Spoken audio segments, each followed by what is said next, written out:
পার্থর জামিন মামলায় এবার কেষ্টর কথা। পার্থ আর প্রভাবশালী নন বলে সওয়াল করেছেন আইনজীবী। বিচারপতির মুখে নাম না করে অনুব্রত মণ্ডলের প্রসঙ্গ উঠে এসেছে।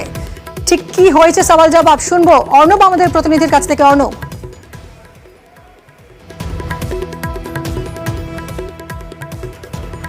দেখো, পার্থ চট্টোপাধ্যায়ের এই জামিন মামলা আগেই সিবিআই তার সওয়াল জবাব শেষ করেছে।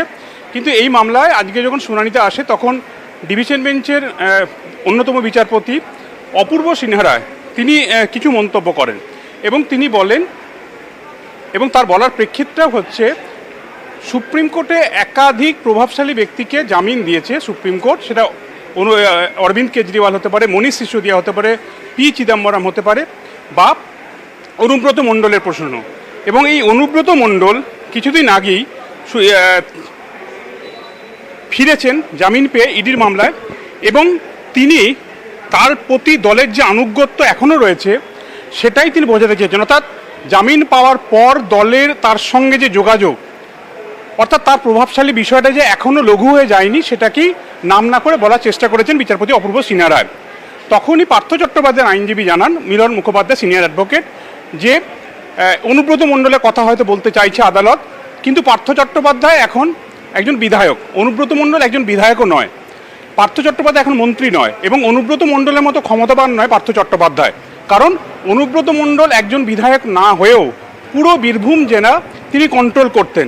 কার্যত তিনি রিমোট কন্ট্রোলে ভূমিকা নিতেন বীরভূম জেলা সংগঠনের প্রশ্নে। এক্ষেত্রে পার্থ চট্টোপাধ্যায় সেই রকম ক্ষমতাবান তো নয়, তিনি মন্ত্রী নন, এবং তিনি নিশ্চিত যদি জেল থেকে বেরিয়ে আসেন পার্থ চট্টোপাধ্যায়ের সঙ্গে, যেহেতু তিনি তৃণমূলে নেই, তার দল তাকে সাসপেন্ড করেছে, এবং একজন তৃণমূল সমর্থক তার সঙ্গে যোগাযোগ রাখবে বলে তিনি বিশ্বাস রাখেন না।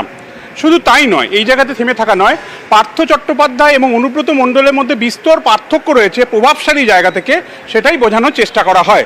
যদিও এই জায়গাতেই কিন্তু আজকের জন্য সওয়াল জবাব শেষ হয়। তবে অনুব্রত মণ্ডলের বিষয়টি ফের আদালতে পার্থ চট্টোপাধ্যায় জামিন মামলা ঘুরে ফিরে আসাতে প্রভাবশালী যে কাঁটার জন্য এখনও পার্থ চট্টোপাধ্যায় জামিন পাননি, সেই জামিনের বিষয়টি নির্ভর করছে।